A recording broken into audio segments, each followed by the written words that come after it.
देश के कई राज्यों में बाढ़ बारिश से हालात खराब हैं। पहाड़ से लेकर मैदान तक भयंकर तबाही देखने को मिली है। दिल्ली एनसीआर में रात से बारिश है, जगह जगह जलभराव है। हिमाचल उत्तराखंड में आज भी बारिश का ऑरेंज अलर्ट है। बिहार, मध्य प्रदेश, राजस्थान में कई जगह बाढ़ जैसे हालात बने हुए हैं। दिल्ली, यूपी में रात से बारिश हो रही है। दिल्ली के कई इलाके जहां पर भारी जलभराव हो गया, कुछ जगह से वाहन फंस गए हैं। आईएमडी ने 1-2 दिन के दौरान दिल्ली एनसीआर साथ ही आसपास के क्षेत्रों में भारी बारिश की चेतावनी जारी की है। और आज के लिए बिहार, उत्तर प्रदेश के उत्तरी हिस्से में और उत्तराखंड के लिए भी ऑरेंज अलर्ट है। जम्मू कश्मीर, हिमाचल, पंजाब और हरियाणा के कई जिलों को भारी बारिश का सामना भी करना पड़ रहा है। पहाड़ से लेकर मैदान तक भयंकर तबाही, जगह जगह जलभराव और बारिश की स्थिति है। बाढ़ जैसे हालात भी बने हैं। सहायक नदियों ने अब रौद्र रूप धारण कर लिया है, जिसके चलते खासा परेशानी भी लोगों को झेलनी पड़ रही है।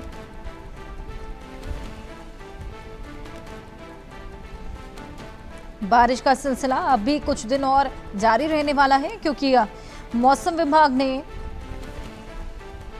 इसकी चेतावनी जारी की है। पहाड़ हो या मैदान, हर जगह बारिश का ये प्रकोप देखने को मिल रहा है। हिमाचल, उत्तराखंड में आज भी बारिश होनी है और तमाम ऐसी जगह जहां पर इसी को लेकर अलर्ट जारी किया गया है।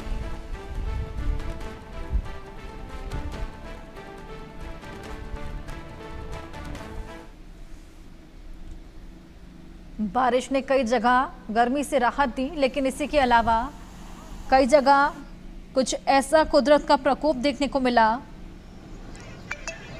जिससे खासा परेशानियां लोगों को झेलनी पड़ी है। आवाजाही एक बेहद बड़ी समस्या बन चली है। लोगों के लिए घरों से निकलना बेहद मुश्किल हो गया है। प्रशासन के दावों की पोल भी कई जगह खुलती हुई नजर आई। कई जगह पहाड़ दरक गए, लैंडस्लाइड्स आ गई हैं, जिसके चलते लोगों को अपनी जान भी गंवानी पड़ी है।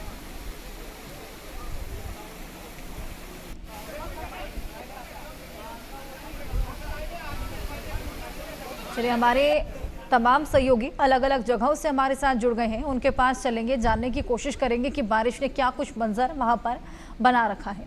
मनीष मेहता रांची से हमारे साथ हैं, विष्णु शर्मा जयपुर से, अक्षय महाराणा ओडिशा से और कामेश्वर हमारे साथ शिमला से जुड़ गए हैं। सभी के पास चलेंगे, एक एक कर जानकारियां लेंगे। सबसे पहले कामेश्वर, मैं आपके पास आऊंगी। क्या हालात बने हैं, कैसा मौसम है, कितने दिन ये मौसम बिगड़ा रह सकता है, और लैंडस्लाइड की सबसे बड़ी समस्या पहाड़ों में खास तौर पर देखने को मिलती है?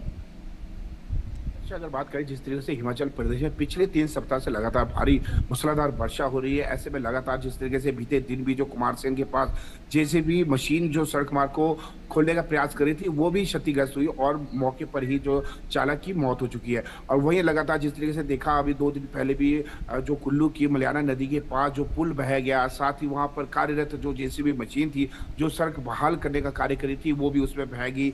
वहीं मंडी के भी थ्रोट में जिस तरीके से जो बड़ी चट्टान गिरी और एक ही सेकंड में जो घर था पूरी तरह से क्षतिग्रस्त हुआ। लगातार ऐसी तस्वीरें पूरे प्रदेश में सामने आ रही है। अगर देखा जाए 20 जून से लेकर अभी तक हिमाचल प्रदेश में 179 से अधिक लोगों की जानी गई है। लगभग 36 लोग अभी भी लापता है।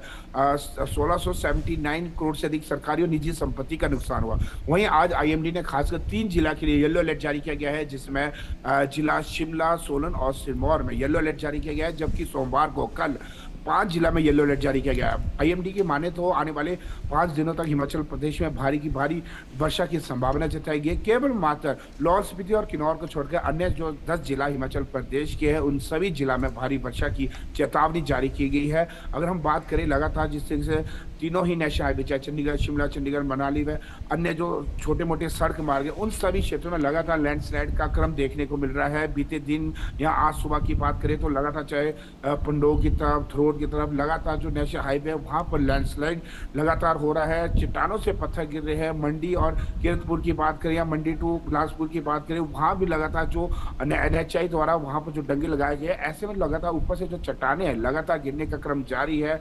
वहीं देखा जा रहा है जिस तरीके वर्टिकल कटिंग हुई है, खासकर नेशनल हाईवे की बात करें, अगर हम शिमला और चंडीगढ़ की ही बात करें तो लगभग नेशनल हाईवे को बने हुए लगभग 8-9 वर्ष हो गए, लेकिन अभी भी पहाड़ों से लगातार जो पत्थर है वो गिर रहे हैं। लगभग लोगों की मुसीबतें डे बाय डे बढ़ती जा रही है। जब तक बरसात हिमाचल प्रदेश में रहती है तो मुसीबतें कम होने का नाम नहीं ले रही है। और हिमाचल प्रदेश में जो देखा जा रहा है लगातार जो वर्षा है रुकने का नाम नहीं ले रही। लगातार जिस तरीके से तेज वर्षा हिमाचल प्रदेश में देखने को मिल रही है, लोगों की फसलें बर्बाद हो रही है। खासकर सबसे बड़ा जो मुख्य कारण है, जो सड़क मार्ग बाधित होने के चलते जो लोग, किसान और बागवान है, अपने फल और सब्जियां मंडियों तक नहीं पहुंचा पा रहे हैं। ये सबसे बड़ी समस्या जो किसान और बागवानों को आ रही है, क्योंकि हिमाचल प्रदेश में 70% से अधिक किसान और बागवान है और सबसे अधिक जो नुकसान है वो मंडी जिला में हुआ। खासकर जो सिराज विधानसभा क्षेत्र में 30 जून को जो बादल फटे थे, उसके बावजूद कुछ सड़क मार्ग ऐसे हैं जिन्हें अभी तक खोला नहीं गया। तो कुल मिलाकर देखा सकते हैं 1 माह से अधिक समय हो चुका है, कुछ सड़क मार्गों को अभी तक नहीं खोला गया है, जिसके चलते वहाँ के जो स्थानीय लोग हैं वो अत्यधिक परेशान है। प्रशासन की ओर से लगातार जो मशीनें भी लगाई गई है, लेकिन जिस तरीके से वहाँ पर जो सड़कों की स्थिति अत्यधिक दयनीय है, ऐसे में जो एक सड़क मार्ग को प्रशासन खोलता है तो अगले 10 किलोमीटर के बाद फिर लैंडस्लाइड हो जाता है। उसे ठीक किया जाता है तो 15 किलोमीटर के बाद लैंडस्लाइड हो जाता है। तो ऐसे में कहीं ना कहीं जो मशीनरी इस समय हिमाचल प्रदेश में लग रही है, जिस तरीके से भारी वर्षा और मूसलाधार बारिश के चलते जो लैंडस्लाइड हो रहा है, ऐसे में ये बिल्कुल। जो जेसीबी की मशीन है वो पर्याप्त नहीं लग रही है। जी बिल्कुल कामेश्वर, ये तमाम जानकारियां आपने दी किस तरीके से मानसून का प्रकोप। मनीष, आपके पास आऊंगी, रांची में क्या हालात? देखिए हर्षा, अगर रांची की बात करें तो राजधानी रांची में तो हल्की धूप निकली हुई है, लेकिन मौसम विभाग ने झारखंड के 12 जिलों के लिए येलो अलर्ट जारी किया है। और ये येलो अलर्ट की अगर आप बात करें तो झारखंड के पलामू प्रमंडल और खासकर जो संथाल परगना प्रमंडल के जो जिले हैं उनके लिए खास करके जारी किया गया है, जिसमें गढ़वा, पलामू, चतरा, लातेहार, साथ ही साथ गिरिडीह, धनबाद, देवघर, दुमका, गोड्डा, साहिबगंज, पाकुड़, ये वो ऐसे जिले हैं जिनको लेकर के मौसम विभाग ने येलो अलर्ट जारी किया है। गौर करने वाली बात यह है कि इसमें से 2 जिले ऐसे हैं जहां पर भारी संख्या में जो कांवर है, यानी कि जो शिव भक्त है, वो जल अर्पण करने के लिए देवघर और दुमका के में आ रहे हैं, बाबा बैद्यनाथ धाम और बाबा बासुकीनाथ धाम। और क्योंकि कल सोमवार है और आज लाखों की तादाद में जो शिव भक्त है वो आज देवघर जिले में एंटर कर रहे हैं बिहार के रास्ते, तो निश्चित रूप से ये जो बारिश है जिसको लेकर के मौसम विभाग ने अलर्ट जारी किया है, इसके कारण जो प्रशासन है खासकर इन 2 जिलों की अगर हम बात करें, वहां पर ज्यादा चौकस है, क्योंकि वहां पर जगह जगह पर पंडाल लगाए गए हैं, कांवड़ पथ पर कांवड़ियों के लिए कई तरह की सुविधाएं मुहैया कराई गई है। तो निश्चित रूप से मौसम में जिस तरह से बदलाव को लेकर के जो अलर्ट जारी किया गया है, उसको देखते हुए यहाँ पर एडमिनिस्ट्रेशन सबसे ज्यादा अलर्ट मोड पर नजर आ रहा है। और दूसरी बड़ी बात यह है हर्षा, क्योंकि जिस तरह से झारखंड में इस बार बारिश हुई है, मौसम विभाग का मानना है कि 50% से ज्यादा बारिश झारखंड के 10 जिलों में अभी तक रिकॉर्ड की जा चुकी है। और यही वजह है कि झारखंड विधानसभा के इस बार के मानसून सत्र में स्पेशली 2 घंटे इस पर चर्चा होगी। जो अतिवृष्टि हुई है, जरूरत से ज्यादा जो बारिश हुई है और उससे जो नुकसान हुआ है, इसको लेकर के 6 तारीख को सेकेंड हाफ में 2 घंटा इस पर विशेष चर्चा होगी झारखंड विधानसभा में। बिल्कुल बिल्कुल मनीष, ये तमाम जानकारियां आपने दी, लेकिन इसी बीच एक और बड़ी खबर हम अपने दर्शकों को दे दें। बरसाती मौसम के बीच शिमला में एक खतरनाक हादसा देखा गया है। NH5 को खोलने में मशीन पहाड़ी से नीचे गिर गई। मलबे में दबने से चालक की मौत हुई है। लैंडस्लाइड हुई थी, पहाड़ी से नीचे मशीन ही गिर गई है। मलबे में दबने से चालक की भी मौत हो गई।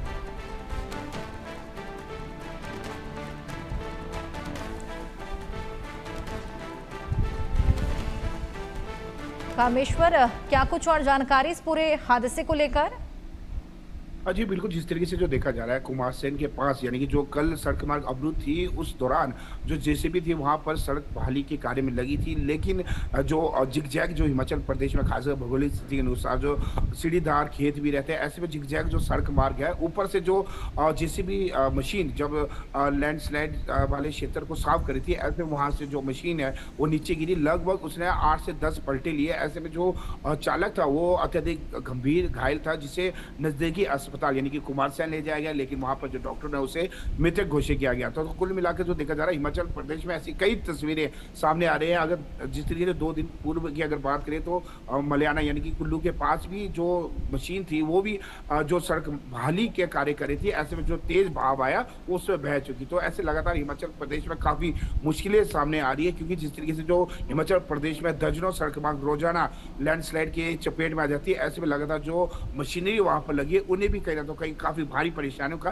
सामना करना पड़ा, क्योंकि हिमाचल प्रदेश में जब लगातार वर्षा होती है ऐसे में नमी अत्यधिक हो जाती है। नमी अधिक होने के चलते जो पत्थर खिसक जाते हैं, जिसके चलते जो चाहे चालक जेसीबी का हो या पोकलैंड का हो, तो कहीं ना तो कहीं उन्हें भी भारी मुसीबतों का सामना करना पड़ता है। जी बिल्कुल कामेश्वर, ये तमाम परेशानियां लोगों को भी झेलनी पड़ रही हैं जो वहां पर लैंडस्लाइड का मलबा हटाने के लिए गए थे। खैर, आपके पास मैं वापस आऊंगी।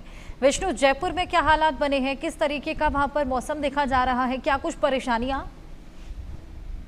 देखिए ऐसा पिछले 2 दिनों से जो मानसून का जो दौर है वो हल्का राजस्थान में पड़ गया है। इसी वजह से पिछले 2 दिनों से जो 6 डिग्री टेम्परेचर है वो राजस्थान में बढ़ोतरी हुई है। साथ ही जो बांध जो उफान पे थे उन बांधों को भी फिलहाल जो नदी में उस पानी को छोड़ दिया गया है। कई बांधों के गेट खोले गए हैं, जिससे कहीं ना कहीं प्रदेश में जो जल स्तर लगातार बढ़ रहा था, जिन निचले इलाकों में पानी आ रहा था, उसको कहीं ना कहीं कंट्रोल किया जा रहा है। और 2 दिनों से जो बरसात रुकी है राजस्थान के अंदर, उससे कहीं ना कहीं राहत की खबर है। लेकिन हाल फिलहाल जो प्रदेश की जो सड़कें हैं वो कहीं ना कहीं जवाब देती हुई नजर आ रही है। इनको लेकर हाल ही में मुख्यमंत्री की ओर से डायरेक्शन भी दिए गए थे, जिनको फिलहाल ठीक किया जा रहा है। लेकिन राजस्थान में अभी जो टेम्परेचर है वो लगातार बढ़ रहा है। पिछले 2 दिनों में 6 डिग्री के आसपास राजस्थान में टेम्परेचर बढ़ा है। कुछ जिलों को लेकर आज भी अलर्ट है वो मौसम विभाग की ओर से जारी किया गया है। लेकिन राजस्थान में तो जो खासतौर पे जो बात करें जयपुर की, तो जयपुर में पिछले 2 दिनों से जो बरसात है वो नहीं हुई है, लेकिन फिर भी मौसम विभाग की ओर से अलर्ट जारी किया है। साथ ही जो बड़े बांध हैं, बिसलपुर जैसे बांध हैं, उनमें जो जलस्तर लगातार बढ़ रहा था, उनके गेट खोले गए हैं कई बांधों के। उनको उस पानी को जो नदियां हैं उनमें डाइवर्ट किया गया। और साथ ही साथ जो बिल्डिंगों का एक बड़ा मामला राजस्थान में चल रहा है। बिल्डिंग्स जो जर्जर भवनों को लेकर लगातार प्रशासन की ओर से कार्रवाई जो है वो की जा रही है। जी बिल्कुल विष्णु। अक्षय, मैं आपके पास आऊंगी। ओडिशा में क्या हालात? देखिए, उड़ीसा में लगातार बारिश हो रहा है। तो कहीं ना कहीं जो 6 तारीख तक बारिश होने की मौसम विभाग के ओर से बोला गया है, तो कहीं ना कहीं ये तमाम इलाके को अब पीली चेतावनी दिया गया है। आपको बता दें कि 20 से ज्यादा जिला को पीली चेतावनी दिया गया है। और कहीं ना कहीं बालेश्वर और भद्रक और जाजपुर, कहीं ना कहीं इन इलाके में बाढ़ के जो प्रभाव है वो धीरे धीरे कहीं ना कहीं जो नदी के जलस्तर जो कम रहा है, उसके लिए जो बाढ़ प्रभावित इलाके हैं वहां राहत थोड़ा बहुत मिलने की संभावना जताई जा रही। लेकिन ये बारिश लगभग बारिश होने के वजह से जो पानी वहां कमने की उम्मीद किया जा रहा है, वो पानी धीरे धीरे बढ़ता नजर आ रहा है। इसीलिए लोगों की मुश्किलात बढ़ चुकी है। तो कहीं ना कहीं ये तमाम जो इलाके हैं बालेश्वर के भोगराई, बालियापाल, बस्ता और ये तमाम इलाके में कहीं ना कहीं लोग अब धीरे धीरे जो उम्मीद कर रहे थे कि बारिश कम होगा, तो कहीं ना कहीं जो पानी है, जो सुवर्णरेखा और बैतरणी जलका जैसे जो नदी के जो पानी है वो पानी धीरे धीरे कम होगा। इसीलिए उनके जो पानी जो घर में घुस गया है और पानी जो तमाम जो इलाके में है वो कमने की उम्मीद है। लेकिन अब बारिश लगातार होने के वजह से पानी कम नहीं रहा है, इसीलिए लोगों की मुश्किलात बढ़ गई है। और तमाम जो सरकारी जो व्यवस्था है, कहीं ना कहीं ओड्राफ की टीम है और जो एनडीआरएफ जो और ओडिशा के जो अग्निशमन और आपदा प्रबंधन की टीम वहां मौजूद है। लोगों को जो लोग वहां मुश्किलात में पड़ रहे हैं उनको इवैक्यूएट करके कैसे शेल्टर होम तक ले जा रहे हैं, वो ये तमाम कोशिश किया जा रहा है। और कहीं ना कहीं उन लोगों को जो लोग शेल्टर होम में रह रहे हैं उनको कैसे वहां खाने पीने की चीज मिले, उसमें लगे हुए हैं। और कहीं ना कहीं जो लोग वहाँ जो बाढ़ में फंसे हुए हैं उन लोगों के पास कैसे प्रशासन पहुंचेगा और प्रशासन वहाँ सूखा जो राशन है वो भी पहुंचाने की कोशिश बिल्कुल किया जा अक्षय, रहा है। तमाम कहीं ना बेसिक कहीं सर्वाइवल की चीजें भी वहां पर लाना बेहद मुश्किल लोगों के लिए हो चला है। सभी सहयोगियों का शुक्रिया। लेकिन अक्षय, आप हमारे साथ